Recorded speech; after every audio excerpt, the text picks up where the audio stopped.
Welcome to the Fantasy Football Hub YouTube channel. Today I am joined by FPL expert FPL Salah to preview double game week 28, specifically looking at the best players for your team for the upcoming double. Abdul, pleasure to have you back on, my friend. Double game week 28 is upon us.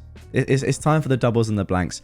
How are you feeling? Yeah, it's always exciting when the doubles come around. Whoever prepares the best for these this period is going to do well. Exactly. This is the part of the season where I feel like you finally do get rewarded properly for planning. Obviously, you've still got the majority of your chips left. Interestingly, you're going to look at your team and see what your plans are for this game week 29 and when you might be using the free hit. But with obviously a focus on the best players for 28, let's just do this with the context of your team. Now you only have, well, actually no, you have one Bournemouth player, Solanke, obviously, who's in the majority of teams, and then Doughty as well. Yeah. So having two already decently set up, I mean that's more than quite a lot of people. I only have Solanke. Let's just go for it. Best players this week to target. If you were, say, on a free hit, starting with Bournemouth, who would you go for? Yeah, if you're free hitting into 29, then I'd say obviously number one is Solanke. Okay. And then from, I'd say number two or three, I know this is quite a cliche, but it is team dependent. But I'll just say in isolation first. I think Neto would be the second best option. And then I would say probably Zabarnie from the defence, because Neto, I think, from the defence has got the most upside because goalkeepers, they can rack up saves, save points, potential penalty saves. They can get the points in that sense as well. And Zabarni, I think he is the most nailed Bournemouth defender at the moment. Senesai is out injured. Kerkez is nailed at the moment, but apparently when Lloyd Kelly comes back, he'll be, endangered again. So I think just play it safe as Zabarni. I don't think any of them, apart from Senesi, had significant attacking threat. So you might as well just go for the one who has the most upside. And then I'd probably say Tavernier. I think from the midfielders, I mean the midfielders of Bournemouth don't really fill me with any confidence, whatsoever. I know the fixtures are great, but I mean he's got 2 goals and 4 assists all season. His stats for his price, I guess, are okay. But a lot of people who are bringing in midfielders this week are probably gonna have to bench like Foden. Probably a good asset, to play them. So that's why I'd put Tavernier behind the likes of the defence. I've just got all the top Bournemouth players predicted points for the double up on screen. And it is, as you'd expect, Solanke top, then Neto, then Tav on the same amount of predicted points. I'm interested to see that Cliver is way down at 5.2 when a lot of people in the community seem to be deciding between Tavernier, whatever, and Cliver for their potential Bournemouth mid. Why do you think there's such a difference in their respective predicted points? I think it's just the minutes. I mean, Cliver is playing at number 10, right? His stats are much better than Tavernier, but he's not played over 73 minutes in one game this season. He gets subbed a lot. He gets subbed off quite early, quite a lot. So that's a big concern with him. If he was, nailed for 90 minutes, or even nailed to start both games, he'd be, by far the best midfield option. But, I can't see him starting both games. I've read a few kind of threads on there's a really good thread by FPL Schofield on Bournemouth players, which I read, and he was saying that Tavernier has got the minutes. He is the one most likely to start both games, but Kluivert is the one with the goal threat. But don't think he'll start 2 games because they've got quite a few wingers there. They've got Sinisterra there as well, who could possibly play. So yeah, it's just one of those where it's the minutes versus the stats, and I think when it's a double game week, you probably go for the minutes. Yeah, I messaged FPL Schofield and just after reading that thread and just said, thanks, mate. You've stopped me from being tempted by a mid. Now I have flip-flopped on that a little bit, but I need to go back to that. That's why I've literally just got my phone and I'm looking at my reply and I'm thinking to myself, yeah, okay, just remember that, because it is tempting because there can't not be upside. It's Luton and Sheffield United at home, 2 of the worst offences we've potentially ever seen in the history of the Premier League, Sheffield United especially. I mean, I'm not just saying that as a hyperbole. I mean, that is true. Yeah, no, you're right, and it's one of those that's where the dilemma lies. Is that okay? They're not great assets, but the fixtures do not get much better. Exactly. You're not going to get better than Luton and Sheffield United at home. So, do you buy a ticket to the lottery? Yeah. Again, I just think it depends on your team, and if you're able to get Tavernier, you don't have to bench a good player like a Foden or a Saka or a Palmer. If you're not forcing that decision, then by all means go for it. But I think the dilemma lies in the player you're going to end up benching as well, because a lot of us have got a strong front eight, and a lot of the players that are in that front eight that you have are very good for minutes. Yeah. Whereas the players we just mentioned, obviously less good. I want you to talk a little bit about your tweet that I've seen, which you do every game week. Well, you do a couple of tweets which I really like, which is kind of just percentage odds, based on just general odds of how likely a player is to do something or score or keep a clean sheet. Now, I noticed your tweet you had. I think it was Kluivert was at the top in terms of the most likely, or second behind Solanke as the most likely goal scorer, above 50% for including the 2 games. Mm-hmm. But with the caveat that all those percentages are based on a player playing a full 90. Yeah, exactly. Or full 180 for the likes of Solanke and Kluivert. Uh-huh. So what percentage was he at compared to a Foden who people are looking to sell, a Son, Saka, those sort of things? Just, it doesn't have to be exact, but just roughly, just to give people an idea of how likely he might be to just go off this week. Him and Tav. Yeah, so Kluivert is at 51%, right? Chance, assuming he plays 180, and then Tavernier's at 45%. So you always kind of got to adjust that. You'd probably put Tavernier a bit ahead because he is likely to play a lot more minutes. Foden, not sure what percentage he's at, to be honest. To be honest, it's quite low, but given that he's Liverpool away, so I mean, maybe he is. Yeah, he's not on the list anyway, so he'll be around about 30 or high 20s. Okay. But then obviously the caveat with that is it's one of those where he is gonna get a full amount of minutes. His stats are much better than Tavernier and Kluivert, and City and Liverpool it's one of those games as well. If you look at it on an individual basis, it's one of those which it could end up 2-2, 3-3. Like a big high scoring game. Foden's ownership is going to be through the roof as well. So it's something that you kind of might want to take into consideration. But when we look at it just in isolation, right? If you've got a choice between Foden and Tavernier this week, for example, you go for Tavernier. Yeah. Because Liverpool away, and then you've got, Sheffield United and Luton. But then but what you've got to think is, if you're making that transfer, can you make another transfer? Like why not go for the defender, play Foden, and you're getting the Bournemouth have got a 62% chance of keeping at least 1 clean sheet this week. Okay. Over the 2 games, which is the highest. Arsenal are about 48-50%. So they're first in terms of the chance of keeping a clean sheet. So you might end up for your team, it might be better going for the defender. Because you're not having to bench a good player in the process. Yeah, 100%. So I might just ask you now about your own plans for your team before we get on to the best Luton players. If you are, I presume you are free hitting 29. Looks pretty nailed now. Yeah. Obviously that improves Bournemouth players. So talking about Bournemouth players, who are you looking to get in then? I'm definitely going to bring a defender in. So I'll probably do Ake to Zabarnie. Yeah. Then the second transfer is either going to be Hwang to Tavernier or Dubravka to Neto.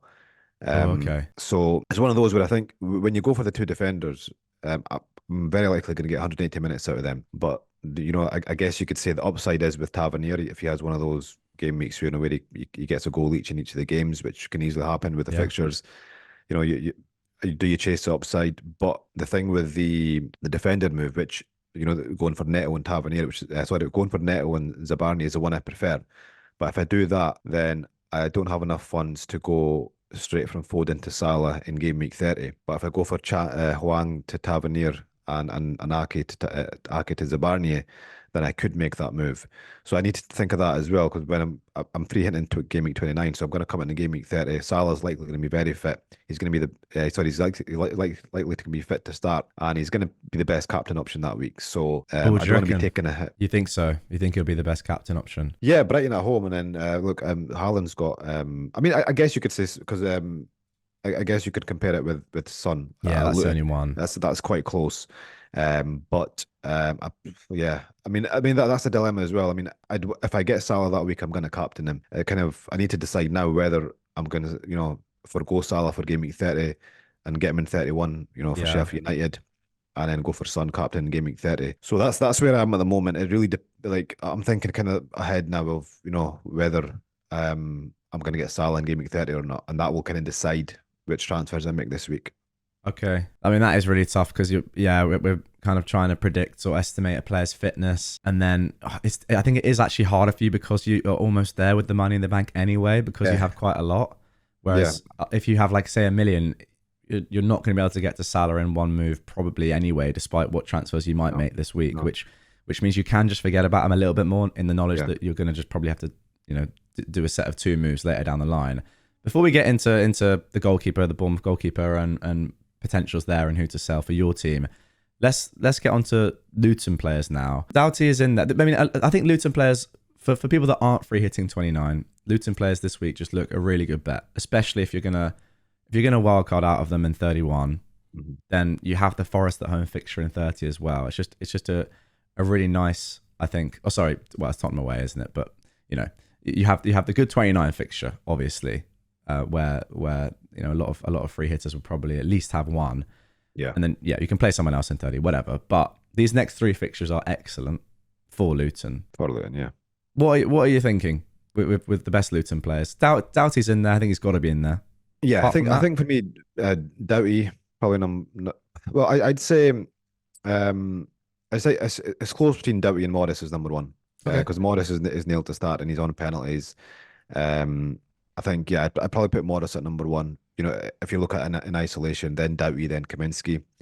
I think those are the 3 best options, and if you're on wildcard, you'd probably go for those 3. And they're like again, Doughty and Kaminsky can just kind of sit on the bench, like kind of you don't have to like worry about transferring them out imminently. Whereas with Morris, you probably would look at to move on to Haaland or an Isaac or kind of pretty soon.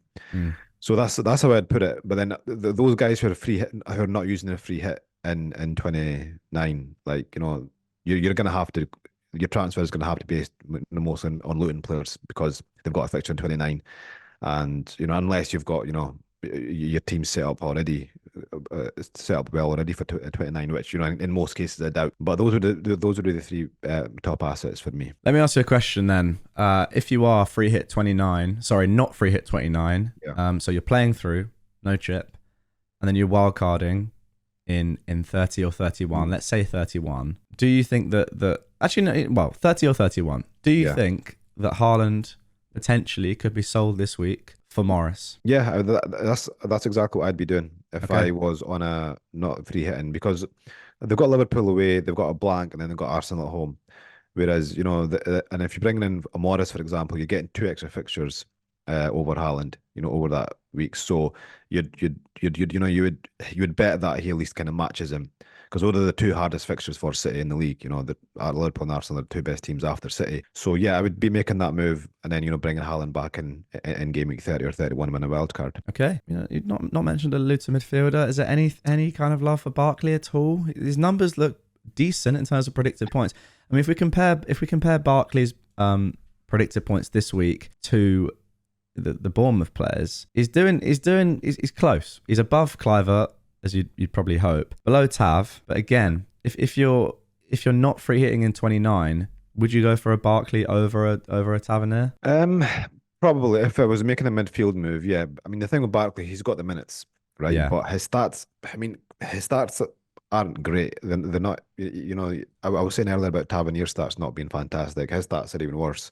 He's got 3 goals and 4 assists all season with an XG of 2.8 and 2.2. Again, when you're looking at it from a price point of view, it's you can't really grumble. But I wouldn't be expecting anything from him. Like you wouldn't be surprised if those 3 games, he gets 3 2-pointers. Yeah, I mean if he grabs 1 goal over those next 3 games, it's paid off. But yeah, if I had the choice, I'd rather go for a Bournemouth midfielder. But again, it's look, if you're on a no free hit game week 29, then and you need a midfielder and you need players for that for game week 29, then he's fine. He's fine to bring in. Okay, I think that's it then for the best double options this week. Let's go back to your team then. I've put in that transfer of Zabani in. Now, you have one free transfer, don't you? Yeah, one free transfer. If you were to make another one here, with the one you're mentioning, it would be for a hit. If I had to, deadline's in 2 minutes, what are you doing? If deadline's in 2 minutes, I would. First of all, you need to be quick. Yeah, the servers could crash. Yeah, they probably will. I would probably just make. I would probably make the defender moves. I'd probably go for Neto and Zabarnia, and then just kind of resign myself to. Well, not resign myself. It's not like a bad captaincy option in game week 30. I'd just kind of decide to captain Son in game week 30 against Luton, and then get Salah and Isaac in game week 31. Yeah. So yeah, I mean, but yeah, it's just tough with the because look, we'll find out more later on tonight because Liverpool have got a Europa League game. Apparently, Salah's in the squad. If he Yeah. plays minutes tonight, he probably get a good amount of minutes against City in the weekend, and then he's got 1 week break. So you're thinking, he's gonna be fit for Brighton, and that was a fantastic fixture. But so is Luton at home. I do think he's the best captain option for that Brighton game, to be fair. I Yeah. mean, in any normal given week, if you had Son against a good team and Salah against a good team, Son against a bad team, Salah Mhm. against a bad team, you'd pick Salah every single time. Yeah, I mean, he is the best captaincy option for sure. Like, Yeah. if you had the two players, you'd captain Salah, but it's about when to bring him in. I mean, is it worth me? I'd say maybe going for pure transfer this week, to get Salah in one move in game week 30, or is it worth just me going for the best transfers this week and Yeah. then laying off Salah for game week 30, captaining Son on game week 31. In the end, look, I don't think the two path, I don't think there'll be much in it points No, wise. I agree. And also, it does leave you open to if anything happens with, you're not forcing yourself down a certain path there because you're just picking the best player for this week, which is, we do sometimes forget that you've got to sometimes play the game week that you're in and make sure you're optimizing the current game week and because anything could happen to any of your players down the line. Yeah. Which could easily make that decision much easier. I mean, say Son gets injured, you have the easiest Son to Salah move of all time, and it wouldn't have mattered what you did this Yeah. game week because you have enough money in the bank for it. Could happen. Yeah, Or it's a anything great else. point. Saka could get injured, Yeah, no, that's a good point to be honest. But it is probably sometimes better just to go for when you're in that kind of decision of Yeah. what to do. Probably just go for the points in front of you. All right, so let's talk about goalkeepers. Who are you selling? I think this is such a tough one because Yeah. there's a lot of unknowns with these two goalkeepers in particular. I think if you don't have the Areola-Dubravka combination and you have, obviously, if you have a budget keeper or someone that isn't playing, then it's easier. Yeah. But these two keepers are it's really hard to know who to sell. Areola, obviously, now in really good form. West Ham look back. Great fixture this week as well. Uh-huh. Now, obviously, that won't matter if you're not gonna play him. But the rotation with Areola and Neto going forward is very good. As is, though, the rotation with Neto and Dubravka. And Dubravka has a chance of doubling in 34. Yeah. So Well, what are that's you thinking? Yeah, so the goalkeeper transfer also depends on this as well because I was reading Ben Crellin's tweets yesterday and he mentioned that so basically if Brighton go deep into the Europa League, then the Bournemouth are much more likely to get a double in game week 34. Yeah.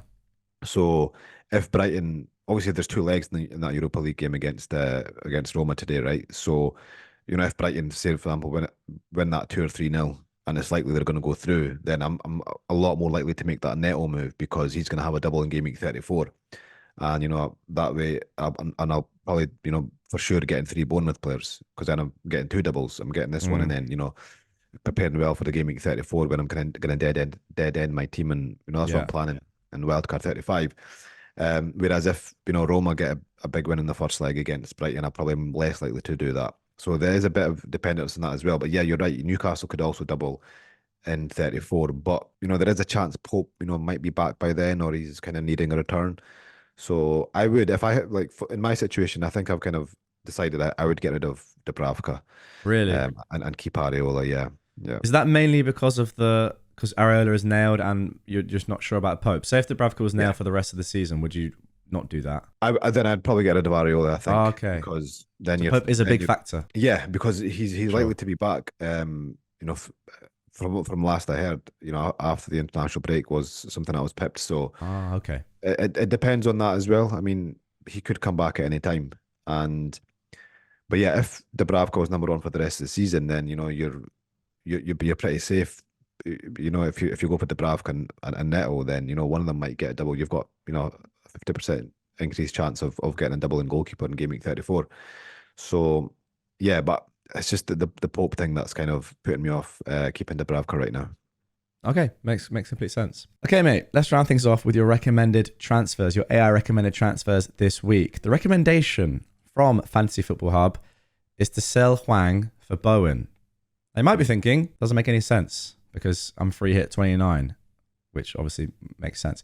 But, does make sense. But there's a nice little button down here, chip strategy, where you can put in exactly when you're going or planning to use each chip.